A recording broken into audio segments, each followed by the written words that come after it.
நிலவில் பகலும் இரவும். ஒரு நாள் இரவு பௌர்ணமி. வானத்துல நிலா முழுசா அழகா வெளிச்சத்தோட இருந்ததை பார்த்தேன். உடனே நாம நிலாவுல வாழ்ந்தா என்ன நடக்கும்னு யோசிக்க ஆரம்பிச்சேன். நாம இங்க நம்மோட சுற்றுச்சூழலை அழிச்சிட்டே இருக்கோம். இது இப்படியே தொடர்ந்தா ஒரு நாள் நம்ம நிலாவுல தான் வாழ வேண்டி இருக்கும். எப்படியும் நிலவுல வாழ்ந்தா நமக்கு இரவும் பகலும் இருக்கும் தானே. நமக்கு பூமியோட ஒரு பகுதி சூரியனை எதிர்கொள்ளும் போது அந்த பகுதியில பகல் பொழுது நடக்கும். பூமி சுத்திக்கிட்டே இருக்கிறதால அந்த பகுதி கொஞ்ச நேரம் கழிச்சு சூரியனிடமிருந்து விலகி இருக்கும். அதனால நமக்கு அங்க இரவா இருக்கும். எனவே நிலவுலையும் இதே போல சுழற்சி இருந்தா அங்கேயும் பகல் இரவுகளுக்கு இது வழிவகுக்கும். ஆனா நிலவு உண்மையிலேயே அதன் அச்சில் சுழலுதான்னு பார்க்க இத நம்ம கொஞ்சம் ஆழமா ஆராயணும். நிலவுல ஒரு பாட்டி வடை சுடுறாங்கன்னு நம்ம பழைய கதையெல்லாம் கேள்விப்பட்டிருக்கோம் இல்லையா? ஆனா நல்லா யோசிச்சு பாருங்க, நிலவை நாம பார்க்கும் போதெல்லாம் அது நமக்கு எப்பவும் ஒரே பக்கத்தை தான் காட்டுது. அதாவது நிலவுல ஒரு சில பகுதியை மட்டுமே தான் நம்மால பார்க்க முடியுது. கதைப்படி சொல்லணும்னா அந்த பாட்டி வடை சுடும் பகுதி. அப்போ நிலவோட மறுபக்கம் என்ன இருக்கும்? ஏன் நம்மால நிலவோட இன்னொரு பக்கத்தை பார்க்க முடியல? ஏன்னா நிலவு பூமியை சுற்றி வரதால நம்மால நிலவோட மறுபக்கத்தை பார்க்க முடியல. உதாரணத்துக்கு நிலவு பூமியோட கட்டப்பட்டிருக்குன்னு வச்சுக்குவோம். அப்போ நிலவோட ஒரே பகுதி எப்போதுமே பூமியை நோக்கித்தானே இருக்கும். இதுதான் நம்ம பூமியை சுற்றி வரும் இந்த இயற்கை துணைக்கோளின் இயக்கம். ஏறக்குறைய நிலவு பூமியில கயிறால கட்டப்பட்டது போல இயங்குது.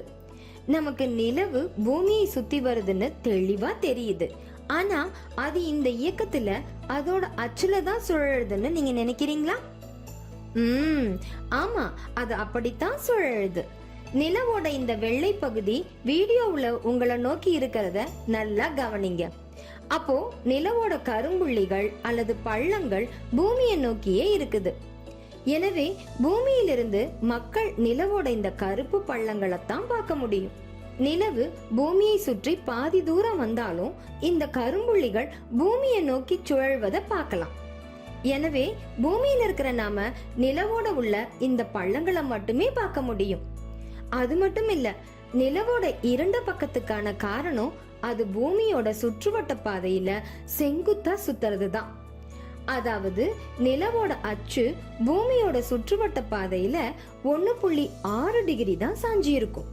ஆனா பூமி தன்னோட சூரிய சுற்றுப்பாதையில 23.5 டிகிரி சாஞ்சி இருக்கும். அப்படி பார்த்தா நிலவு கிட்டத்தட்ட செங்குத்தா தான் சுழலுது. அதனால நம்மால அதோட ஒரு பக்கத்தை தான் பார்க்க முடியுது. நிலவோட இந்த செங்குத்தான சுழற்சியும் பூமியோட ஒத்திசைவான இயக்கமும் இல்லாம இருந்தா நாம 14 நாட்களுக்கு ஒரு முறை நிலவோட இன்னொரு பக்கத்தை பார்க்கலாம். அதாவது நிலவோட ஒத்திசைவான இயக்கமும் செங்குத்தாக சுழல்வதும் தான் நாம அதோட ஒரே பக்கத்தை பார்க்க காரணம். அது மட்டும் இல்லாம நிலவு ஒரு முறை பூமியை சுத்தி வர 28 நாட்கள் எடுத்துக்குது. அப்படின்னா அது 14 நாட்கள் சூரியனை பார்த்தோம், 14 நாட்கள் சூரிய ஒளியிலிருந்து விலகியும் இருக்கும்.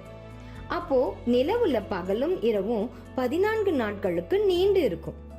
நிலவுக்கும் சூரியனுக்கும் இடையில பூமி வரும்போது சந்திர கிரகணம் ஏற்படும். இதுவே நாம நிலவுல வாழ்ந்தா அதை நம்ம சூரிய கிரகணம்னு சொல்லி இருப்போம். காரணம் அங்க நம்மால சூரியனை பார்க்க முடியாது.